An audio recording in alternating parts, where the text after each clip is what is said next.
Welcome to the Purpose Focused Advisor, a podcast for financial planners, advisors, and RIAs looking to get the most out of yourself and your business. Join Rob Brown and Phil Calandra as they walk you through a journey that will allow you to take action in your business and your life so you can be the best that you can possibly be. Now here are your hosts, Rob and Phil.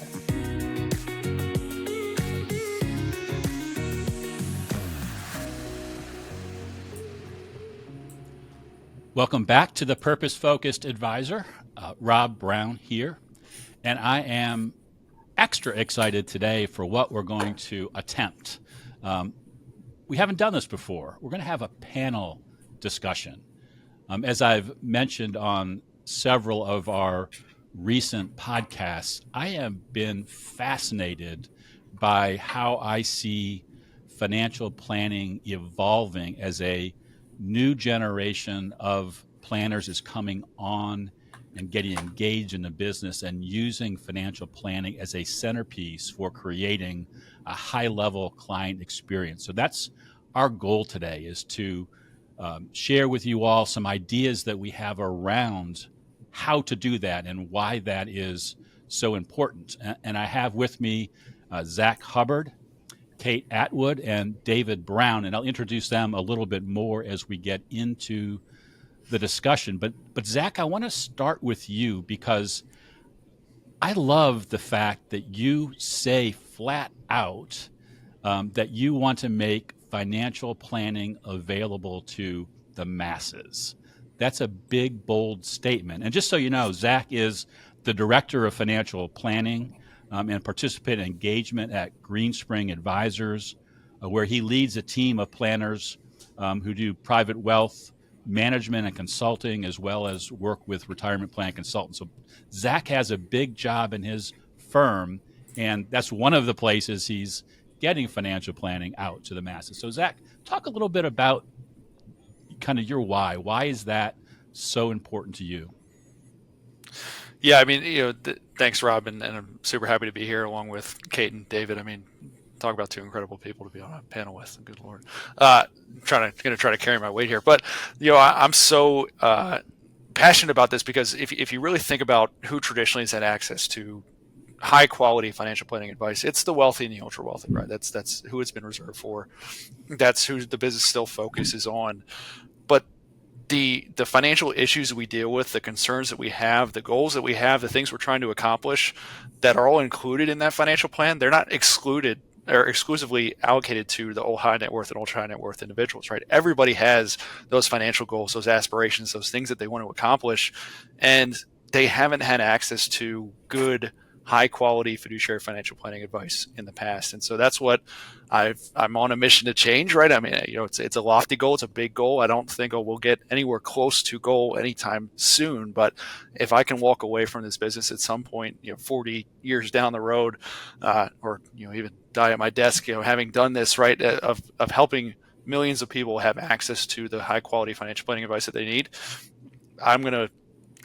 for me, that's everything, right? That's what I want to do, and that's where my passion is. Yeah. So just spend another minute or so on what pointed you in that direction. How did you get started with that purpose, that vision? Yeah. Part of that is one of the guys on this call, David Brown here. He helped me kind of hone in what I was passionate about and what I was thinking about. So I'm excited for David to share his ideas here too. But I think for me, it was thinking about and reflecting on my journey through the business, right? Coming up, I stumbled into it, right? I had no intention of being a financial advisor, financial planner. I was just looking for a salary job with benefits, right? And I fell into this operations role and fell in love with the business and what it can be. And maybe it's the millennial in me that wants it to be this kind of aspirational, lofty goals. But I saw an avenue where we could really take what we were doing for those ultra super wealthy people and bring us people that were like me, right? When I was in my 20s, if I didn't stumble into a wealth management job, I would have no way to get financial advice, right? Nobody would look at me, right? I had a negative net worth, right? There was nothing for me to invest. There was nothing for me to do, but I still had financial questions. I still needed help, and I had no avenue to go get that if I didn't stumble into the business. And so reflecting on that journey, I said, well, hey, how can I bring advice to those people? And that's what the opportunity at Greenspring offered me. And then in the 4 years, almost 5 years that I've been here, we've really expanded this and built on this and made it kind of this machine of providing advice that I'm excited to talk even more about. Yeah, well, that's great. Thanks for sharing that. So, Kate, let's switch over to you. Kate, by the way, Kate Atwood is the founder and president of Founders Grove Wealth Partners, and she's also obviously a big advocate for financial planning because she is the chairman of the Financial Planning Association of Central Virginia. So she carries this passion really far too. So Kate, kind of relate to what Zack is saying, both in terms of making financial planning available to the masses or to more people, but also to why you are where you are. What got you to this point of being such an advocate for financial planning? Sure. And thank you so much, Rob. I'm really excited to be on your podcast today as a listener. I never pictured myself being in the seat today and being on your show. So thank you so much. And, to David and Zack, it's really nice to talk to you as well. So I will start with a little bit of background as far as I got into this industry. I graduated in 2008 and 2009 with a finance degree. And that was a really wonderful time to be a finance graduate. And I had my heart set on going into corporate finance. And once I had completed my courses, I had done these interviews, which quickly all were canceled. I had to really rethink that. And I started with a broker dealer, and I started in a support role. So I actually worked with an advisor. I worked with two advisors, and kind of that one-on-one, advisor client service relationship. And that's where I got to work with individuals and couples and families, and honestly just fell in love with it. I fell in love with talking to people, getting to know them, their stories, helping them depending on whatever their needs were, and just being that resource. And after spending a few years with a broker dealer, I actually transitioned into a role where I was an internal wholesaler with an investment management group here in Richmond, Virginia.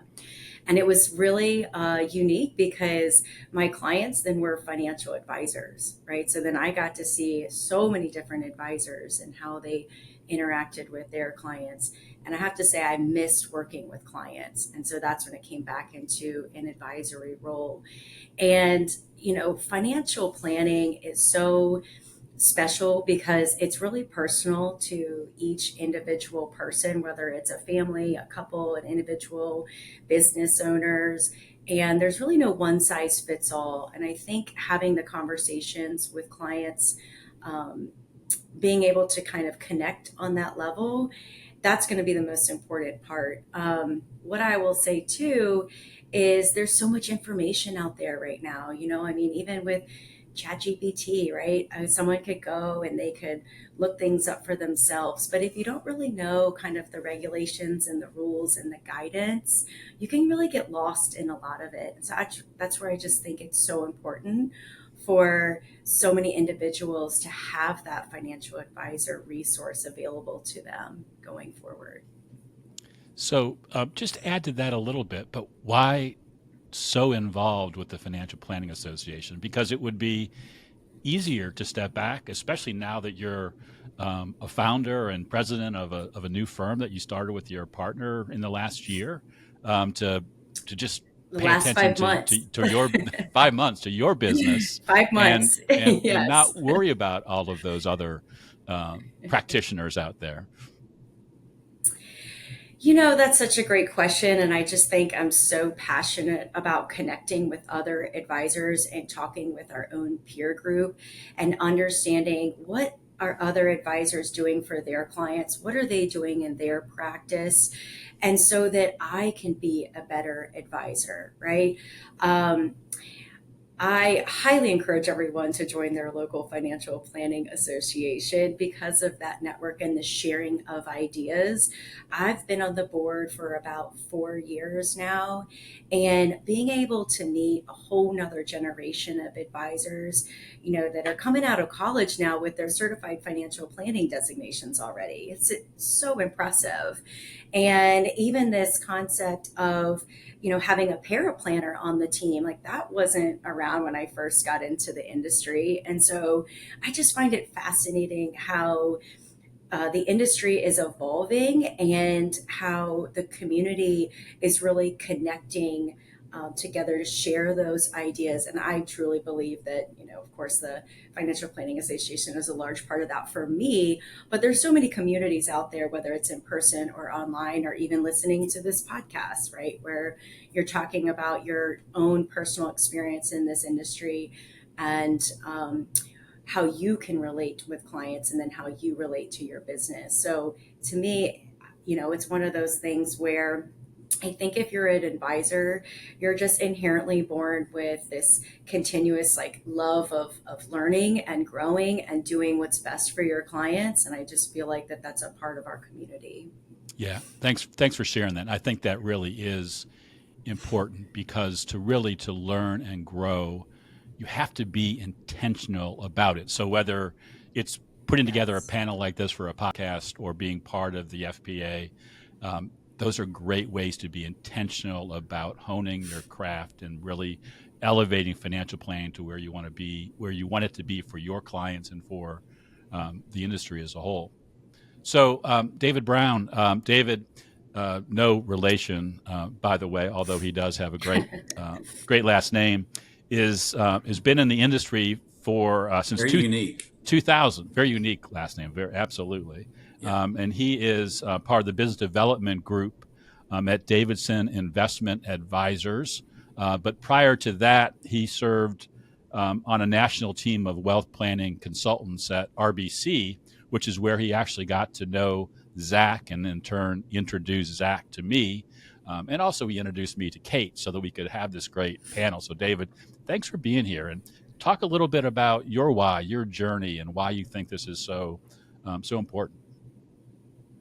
Yeah, well, Rob, thank you for this opportunity. I'm just grateful to be joined by, such awesome talent with Zack and Kate, and I've kind of watched them and how they serve clients, and they just do a great job. But I probably came at it from a little bit of a different perspective.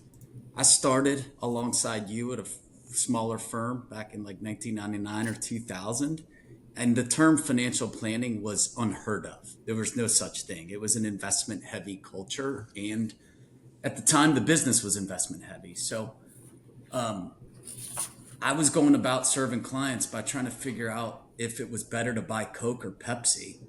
And one day I just hit the question, so what? That's what hit me was, so what? So what if you get that right? What does it really matter? And so then I took a little bit of a journey and I started thinking, what is it that clients are looking for? And I think to Zack's point around serving everybody, it doesn't matter if you have $10 million or $10,000. The questions are the same. Am I okay? Do we have enough? And how are we doing as it relates to the goals or the real reason we invest our money? And so once I learned that that's the so what, that's what real financial planning can do and can deliver, my whole idea of this business and how noble it is and can be if done right completely shifted.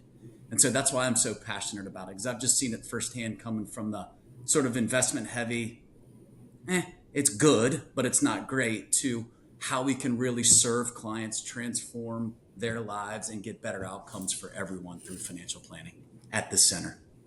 Yeah, that's awesome. And it actually reminds me of a little LinkedIn interaction I had last week where a younger advisor said that baby boomers like me did a poor job of putting money in places other than tax-deferred accounts, that they didn't take advantage of Roth IRAs. And I had to point out, well, some of those tools weren't actually available when the boomers were coming up. And I say that because it's it's funny, but it's also really important to understand relative to the growth of financial planning and serving clients, because things change, and the way that you planned yesterday, being investment heavy, David, as you suggested, isn't really, I mean, you could still do it today, but it really shouldn't be an option. It needs to be planning heavy, and you need to adjust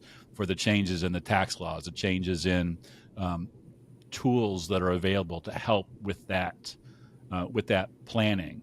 So, David, are there any other kind of big changes that you've seen as you've watched the industry grow over the last 20 years?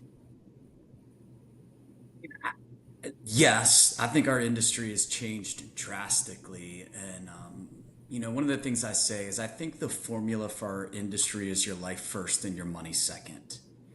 And I think in my time, the biggest change so far has been when I started, it was, whether good or bad, much more about your money and your portfolio and the positions and the stocks you held. And today, with great advisors like Zack and Kate and the prevalence of financial planning, it feels much more like we're leading with our life first and what you're trying to achieve and accomplish and your goals, and then the money second to help you accomplish that. So we're not there yet, but I think we're getting close to the flipping the formula to your life first and your money second. Yeah, that's great. And that's awesome for everybody. Yeah, Kate, you mentioned in your introduction that one of your experiences was out there having advisors as your clients. So you saw Yes. the good, the bad, and maybe even sometimes the ugly about the way that advisors were going about their business. How would you frame that change that you've seen over the last half a dozen years? That's a great question. I mean, you're right. I did see the good, the bad, and I won't say the ugly, because I did see a lot about how passionate each advisor was about their clients. I mean, if they were talking about their clients, you could really just see in their voice or their face, it just really starts to light up. And they really, really, really cared about their clients. And a lot of the advisors that I work with just did an enormous amount of due diligence, as you would want any advisor to, right, when managing your investments in your portfolio. And I think the best part about learning from working with those advisors, and then also becoming an advisor myself, is finding that right balance around the technical skill set and the knowledge, and also being able to effectively communicate to clients. That was one thing that I learned from advisors at my time with this investment management firm. It's also one that I've learned as an advisor, is that not only is there's no one size fits all solution when it comes to financial planning, but there's no one size fits all communication style when talking to your clients. And really being able to tailor that communication to them is so important. And I think that that's a huge balancing act. And it's something that, you can't necessarily read an article or read a textbook, right? It's something that you really have to learn and practice, and, just part of being in the industry and talking to different other great advisors and talking to clients, and learning as much as you can from our community. I think that that's really, really important. Once you find that balance of the technical and communication, I think anyone would be a great advisor, because that's so important. Zach, I think that tees you up, because to deliver financial planning to the masses and to all the participants in the retirement plans that your firm oversees, you really have to think about technology and communication. So weigh in on this a little bit. How do you see that shaping up moving forward and improving? Because communication is at the heart of getting the message out there. Yeah, it's such a hot topic, such a big topic in the industry, and also that we deal with on daily. I mean, the way I think about, and the way we think about technology at Greenspring is, and the way I think about it personally, and the way I think it should be thought about, is every technology tool that we implement should be a means to get more human to human interaction with individuals, right? Whether it's an AI note taker, which we're actively piloting, right? Working on trying to figure out how we can save some time on the back end with notes, or if it's a email communication platform, or if it's direct to participant video, however we're going to leverage technology to get information out, it should always drive back towards more human to human interaction. And that's where I think technology is actually really going to make a substantial impact, especially AI tools. I think it's going to make a huge impact in allowing and freeing us up, my team up, and other advisors up to meet with more people, right? Have more one-to-one interaction where we're actually delivering the most value. I mean, the things that those tools and technology and those communication platforms are cutting down on are the time sucks that we spend way too much time on, right? Like, we're spending way too much time on those back office items that we have to do, right? We're required to do them, but it's limiting our ability to actually work with more people and extend access to that advice to everybody that needs it. And so when we think about technology, the way I think about leveraging technology is it's a means to get me in front of and my team in front of more people faster and sooner. And every communication that goes to a participant should drive back to, hey, we know you're going to have more questions about this. We're not trying to get you all the way home with this 3-minute YouTube video. Reach out to us, schedule a meeting, and let's talk through your individual questions, because you're going to interpret it differently than your neighbor next door or your coworker down the hallway, right? So we want to make sure that we're talking with you one-on-one to address those questions. And so the language we choose has to be very broad, but all of it has to drive back to schedule some time with us and let's talk through it on a one-on-one basis, because ultimately everybody walks away with some version of the same question, which is, how does this apply to me, right? What do I do with this? And so we have to continue to answer that question. And in my opinion, the best way to answer that question is what we're doing here, talking. Right, and that's Well really at the heart of the client experience. And David, you and I have chatted about this previously, that the financial planning needs to be in this way that it's communicated now and will continue to be communicated in the future, in a way that is inviting, that the clients actually want to have that communication, not just communication for communication's sake because you need to cross off something on your compliance checklist, but real communication that drives future communication and drives long-term relationships. So kind of talk about what that looks like to you going forward. I mean, I think we're hitting on it and getting right to the meat of this conversation around the client experience. So let me take a step back. I think traditionally, going to see for your financial advisor, to me, felt a lot like going to the dentist, right? Which isn't necessarily the best experience for most people. You go twice a year, you show up, you sign in, someone comes, the hygienist comes and, checks you out, and then the dentist comes in and starts talking to you with something in your mouth, and you don't really understand what they're saying. They can't really understand what you're saying, and you leave, and they say, come back 6 months later. And I think a lot of times the financial services industry was a lot like that. Come in for your checkup, and when you leave, you come back 6 months later, but you didn't really understand each other in the actual moment. And so what I'm big on is really shifting that client experience to be more conversational, to be more goals-based, to bring the entire family picture and unit in, not just the money piece or him traditionally in that experience. So that when clients leave a financial advisor's office and they get back in their car, it's not, gosh, I'm glad that's over. We get to go again in 6 months, like going back to the dentist. It's more like, man, that was time really well spent. And I'm really glad we have this advisor on our team.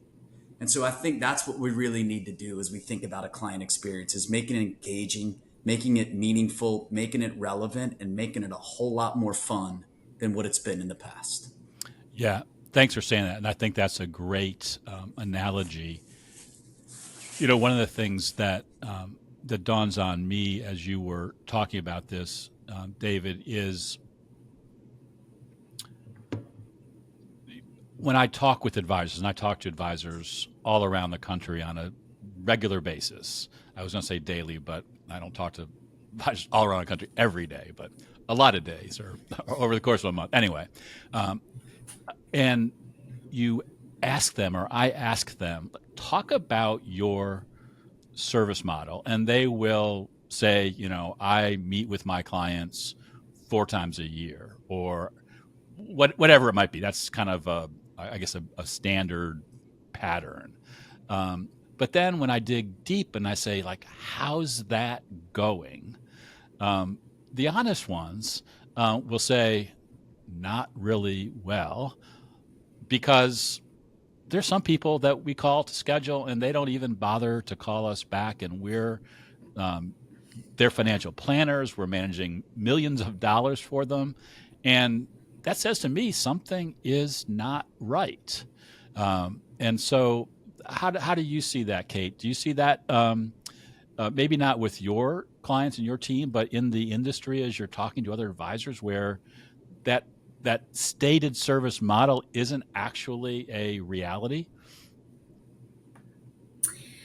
I think it's a great question because yes, I mean, you kind of want to put some sort of service standards in place, right? At Founders Grove, we certainly want to make sure that we are not leaving any stone unturned for our clients. So we internally have our own service model to make sure that we are checking the boxes for our clients' needs, whether it's reviewing their tax returns and doing tax planning, whether it's year-end gifting this time of year, right? Tax loss harvesting for them, financial planning. And what we have learned from our past is that we've been doing a lot of these things, but we never communicated to the clients, right? And so a lot of where we're headed is saying, okay, let's use these tools, this technology that we have now in a really easy way to help communicate on an ongoing basis all these things that ultimately are bringing value to clients. And then, of course, we're having those follow-up conversations with them, at a minimum once a year, ideally twice a year, and sometimes even 3 times a year. But the time that is spent with them face to face isn't talking about technicals. I mean, it's to David's point, it's talking about the things that matter in their life. It's talking about their goals. It's talking about what are the things that maybe are keeping them up at night. What are the things that they want to achieve for themselves, for their careers, for their children or their legacy, what's happening with their business, right? And so that's really valuable time. And then explaining to the clients, hey, you're going to hear from me again, right? And so they expect and they know it's coming, and being proactive is really the key to this, doing what you say you're going to do and having that follow up with the clients is a large part. And when we're talking about whether you call it a service model or whether you call it the experience that you want your clients to have, at the end of the day, it's all about building trust with those clients, right? Trust is earned over time, and a lot of trust is earned in just really doing what you say you're going to do and communicating with them.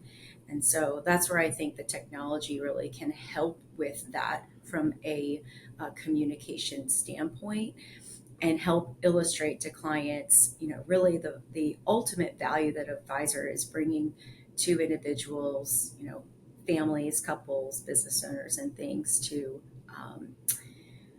prove that really on an ongoing basis. Yeah, that's great. And I think that is so important. And the words that come to me as you say that, Kate, are you need to make your client experience memorable, repeatable, and referable. Because if you get that communication right, and not that you're doing it because you're looking to get introductions to other potential clients, but when you get it right, then the client says, gosh, I love working with Kate because, and they list the things that you have done or said to them. They don't say, gosh, I went into Kate's office and she's got this great financial planning software and I couldn't believe all of the stuff that she could do with that. Zach, you wanna add in there, because I know this must be central to your mission, to get that, to really make the experience something that is memorable. Yeah, I mean, it's, David and Kate kind of hit the nail on the head. I think what I would add is, people do want to hear from you, but they want to hear from you in ways that are meaningful to them, right? They want to hear from you on things that are important to them. And one of the things that we did recently at Greenspring, and I would challenge others listening to do, is we have a lot of conversation in the business about adding services, right? About what else can we do for our clients? What more can we do to solidify these relationships? But one of the things we did that was a really valuable exercise that I would challenge others to go back to do is just list out the services that you have, right, that you already provide, and show that to your clients. Because I guarantee, well, I can't guarantee, but I would say, there's a pretty good amount of those clients that would look at that list and say, oh, I had no idea that you did that.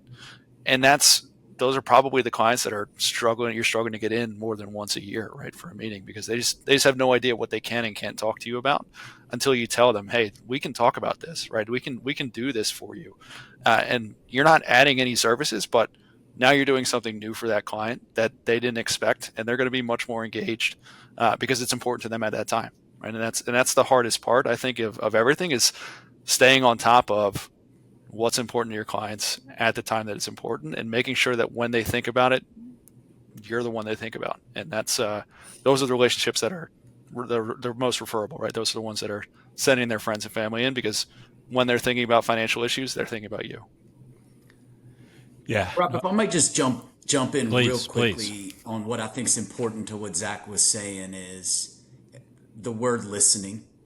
I don't think we can put a price tag on how important it is to listen to our clients and what they're doing, and then deliver in the moment, like Zach was talking about, and leveraging technology and our own communication style to be able to do that. So I think one explanation point to the client experience is making sure we listen and listen well. Yeah, no, I think that is extraordinarily important.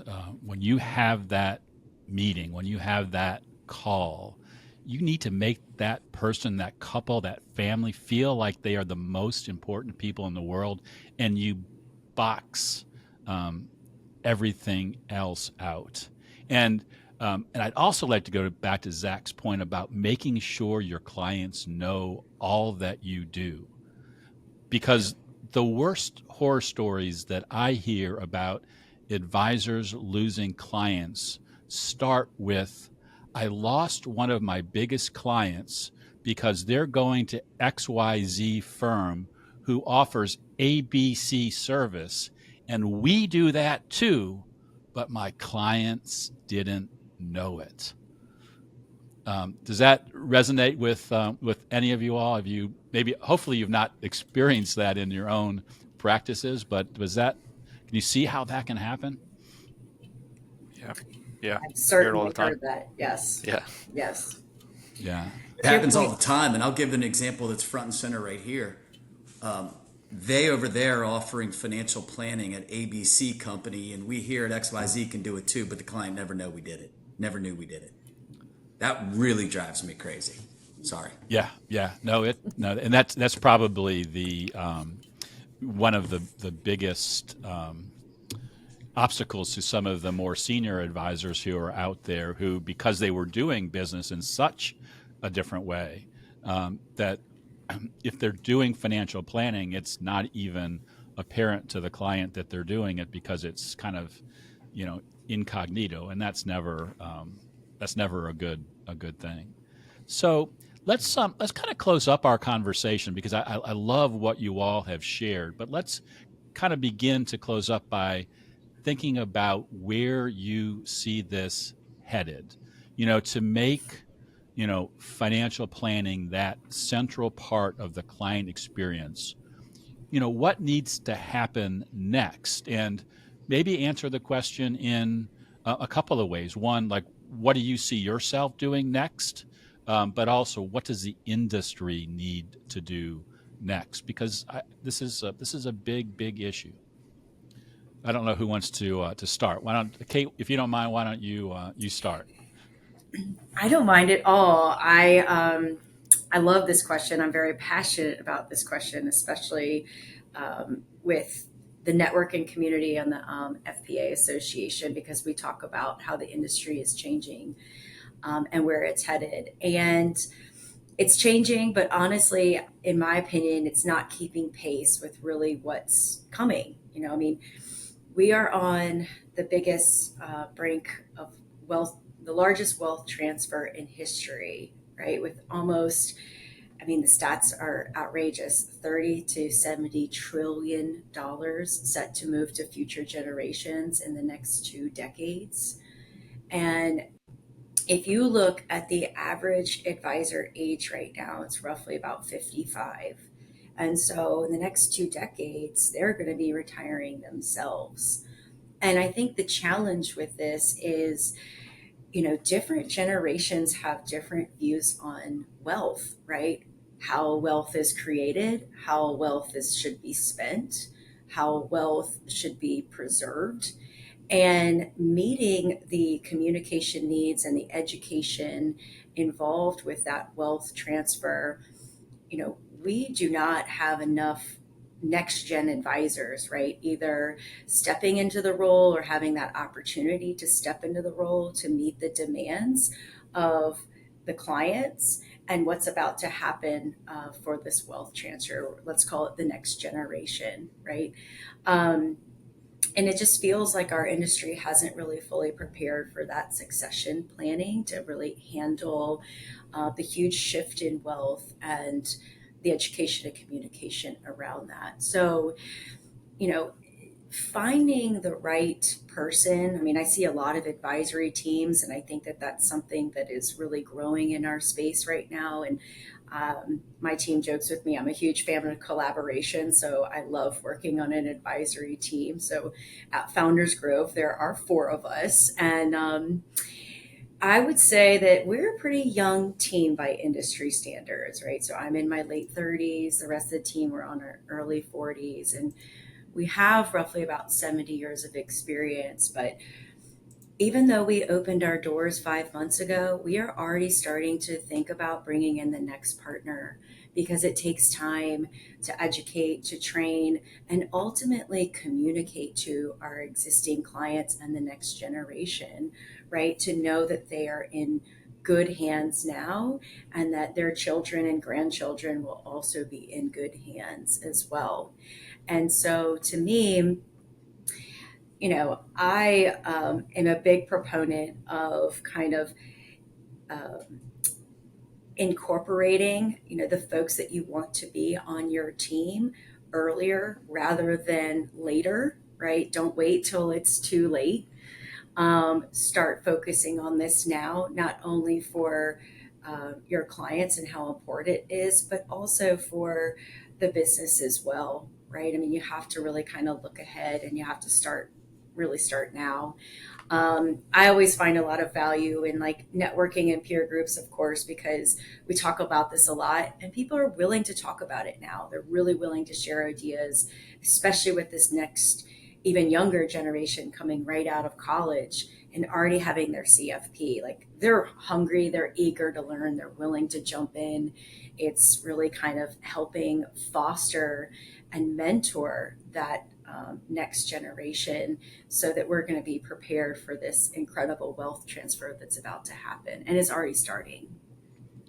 Yeah, and I think that is a common trait with the teams that I talk to that are succeeding, is they have built their next generation partnership or added that next generation advisor early. They've given that person time to mature and do the things, though, quickly that get them engaged in seeing how a client relationship works. So they may not be client facing, but they're putting the plan together or taking notes in a client meeting, so that they really get engaged in the process. And I think that that help fills that need and gives them the time to gain the experience to really be that partner. David, anything to add to that thought?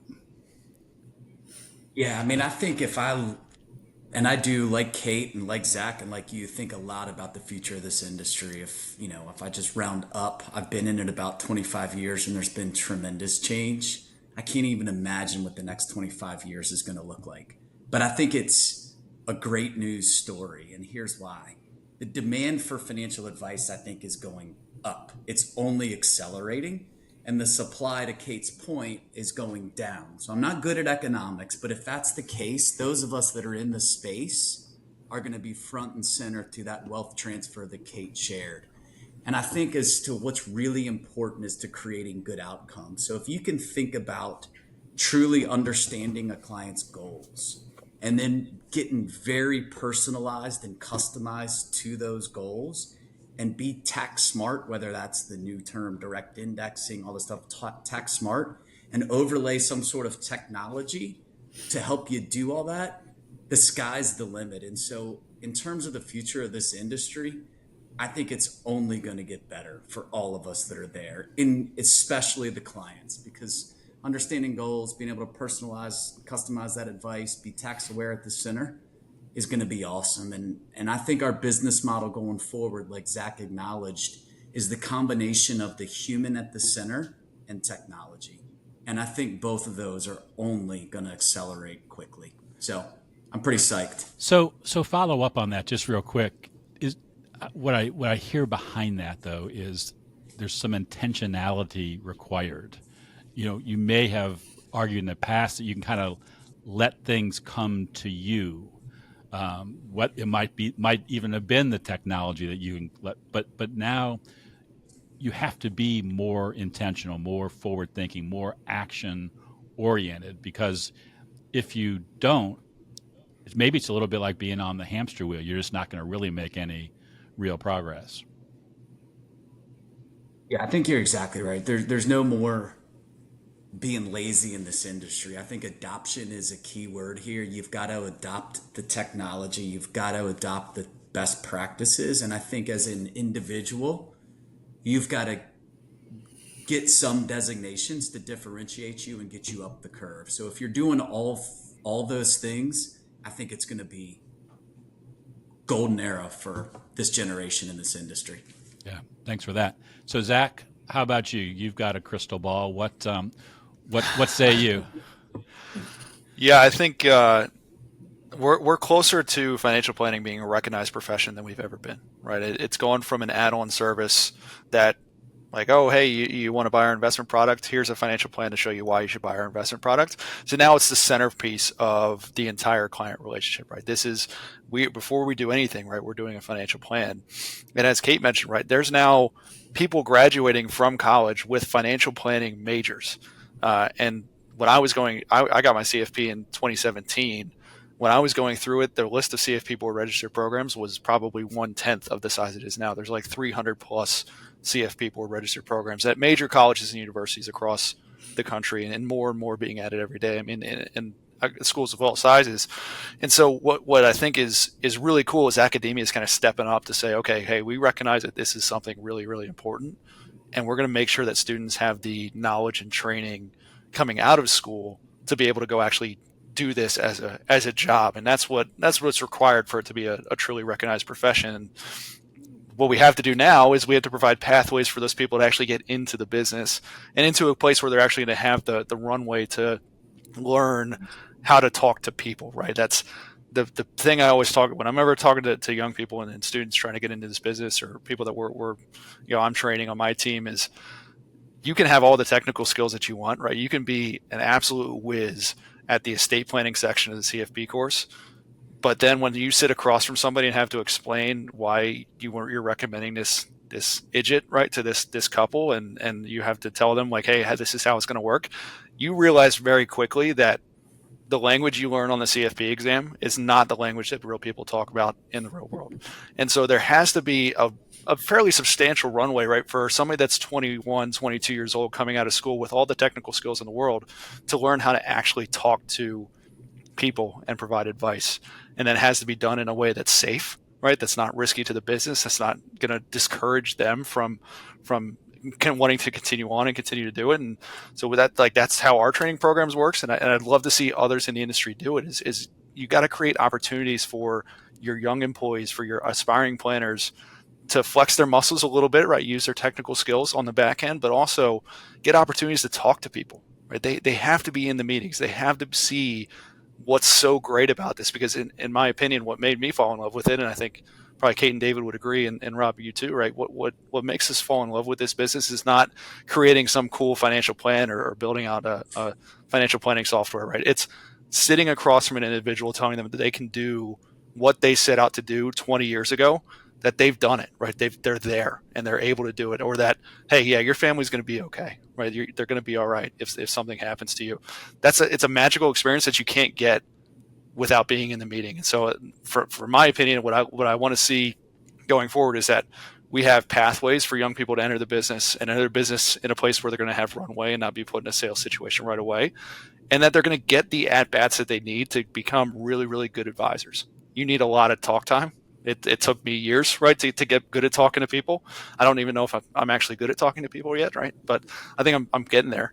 But it takes years, and you have to give people opportunity to do it. So that's what I think is the next step for this business: is pathways, opportunities, at bats, and from there it's it's rocket fuel. I think everything's set up for financial planning to be the next big recognized profession that every college student wants to go into school and learn about. And then the people that we can serve I get excited just talking about it. I can't even form my thoughts how I get so excited about talking about just the amount of people that we can serve as we have more and more entrants into the business. You mean you're not going to take care of all of the masses yourself? Rob, if I could meet with 20 million people, I absolutely would. But I don't know if I have that much time in a year. No, that's great. And it's what's wonderful about this conversation, as we've looked at financial planning, where it's been, where it's going, how it can be even more central to the client experience, because after all, it is all about the clients.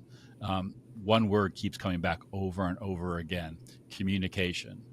Improving the communication of newer advisors to the business, changing the communication as a more experienced advisor, so that the client knows actually what it is you're able to deliver. So I think that is vitally important. So let me give you all kind of one last shot. Take a 30 seconds, and anything else you'd like to share with the audience, kind of around this theme of making your financial planning experience even more crucial to your overall client experience. I just would say, Rob, to just tackle what you said, it's a conversation, not a presentation. A conversation is two-way back and forth. A presentation tends to be one-sided, one domination.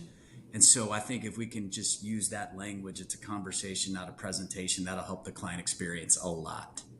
That's great. Kate, any thoughts? Yeah, as David was talking, I was thinking that, I've really, in working with clients and communicating with them, I've learned a lot as well. I mean, you need that FaceTime. And now, before I meet with any client, I talk about, what is the purpose of this meeting? Did I ask them what they want to talk about?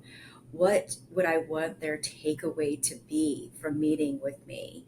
And if I can really help simplify, at the end of the meeting, that they walk away, they feel really good about our conversations, and there are really clear, if any, action items, that's a positive experience.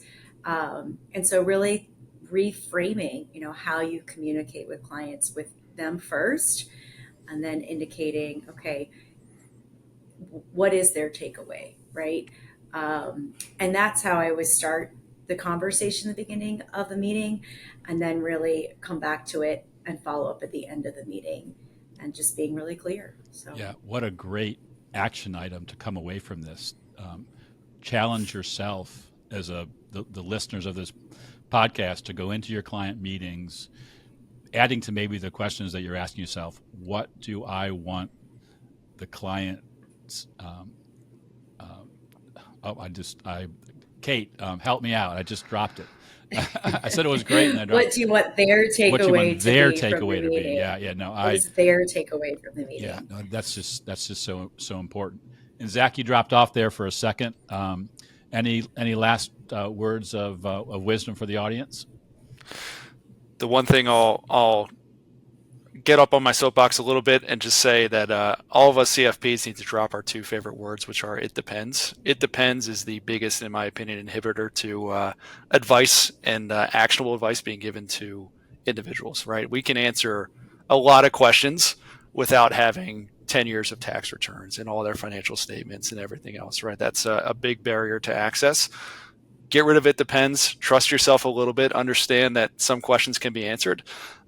And I think we can really expand access to advice if we strip it down to not needing to create a whole big, long, ugly financial plan, but instead saying, hey, let's answer the question you have now, and then we'll continue to follow up with you and keep taking bite-sized action steps. I think that's, to me, the path forward for expanding access to advice is let's maybe get rid of those big, long, ugly plans, and let's do it a little bit differently. Yeah, I think that's a great way to end this conversation. Kate, Zach, David, thank you so much for being on the Purpose Focused Advisor. It was great to have you here. I think this might be my favorite episode of all time, and I'm not just making that up. So thank you for being here, and to our audience, thank you for listening in. We'll see you next week, and remember, we're always rooting for your success. Take care. Thanks for joining us for this episode of the Purpose Focused Advisor. If you want to learn more, head over to our website, truestfancoaching.com. There you'll learn all about becoming a Purpose Focused Advisor. You'll also find today's show notes and links to the other gifts and resources we talked about during the episode. Again, thanks for listening, and remember, we're rooting for your success.